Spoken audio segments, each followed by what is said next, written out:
காவலருக்கே பாதுகாப்பு இல்லை இப்படிலாம் நம்ம கேட்டால் இன்னைக்கு சம்மந்தமே இல்லாம இந்த ஊருக்கு அமைச்சர் பொன்முடி சொல்றாரு, கோமியம் சாப்பிட்டால் நோய் எதிர்ப்பு உறும் என்று ஐஐடி சென்னை ஐஐடி டைரக்டர் சொன்னாரு. அது தப்பு. இது மூட நம்பிக்கை. இது ரொம்ப அவசியம்.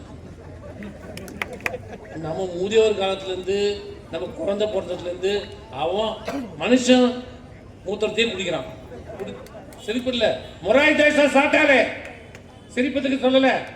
மொராய் தேசா சொன்னார், மனித சாப்பிட்டால் உடல் நலனுக்கு நோய் எதிர்ப்புக்கு தேவை அவர் சொன்னார். நான் சாப்பிட்டு கொண்டு வரேன் அவர் சொல்லியிருக்காரு மொராய் தேசாய். இது இன்னும் புதுசாக இவர் கண்டுபிடிச்சாரா? பொன்முடி இன்னைக்கு தான் கண்டுபிடிச்சிக்கிறான் கோமியம் சாப்பிட்டதை பற்றி.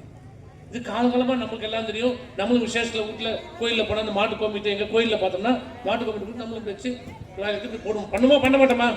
பண்ணியிருக்கிறோமா இல்லையா?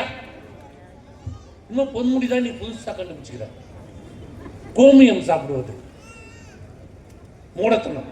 இது தேவையா? எனக்கு திசை திருப்புறது, மக்களை திசை திருப்புறது. அதுக்கு ஒரு 4 டிவி இருக்கிறாங்க. உடனே அதுக்கு இன்னும் 4 பேர் இன்னும் விவாதம் ஓடிட்டு மணி 8 9 தானே தந்தி டிவியில் ஓடும், புதிய தலைமையில் ஓடும். 4 பேர் கோமியம் சாப்பிட்டா நல்லா இருக்குமா? எப்படி காலையில் சாப்பிடலாமா கோமியம்? இல்லை சாயந்தரம் சாப்பிட்டா கோமியம் வருமா? இல்லை கோமியம் சாப்பிட்டா உடனே பேதி ஆகுமா? இப்படி இவங்கெல்லாம் பேசுவாங்க. இல்லை இல்லை அந்த கோமியத்தை சுட வச்சு சாப்பிடணும், அப்படியே சாப்பிடக்கூடாது. இது இவங்க இதுக்கு ஒரு 4 பேர், அதுக்கு ஒரு 4 பேர் இருக்கிறாங்க. ஊரில் 4 பேர் சொன்னாங்க பாரு, அந்த 4 பேர் தான் இந்த டிவியில் டெய்லி பார்க்க பாரு. ஊருக்கு 4 பேர் இருந்தால் போதுங்க, அந்த 4 பேர் அவங்க தான்.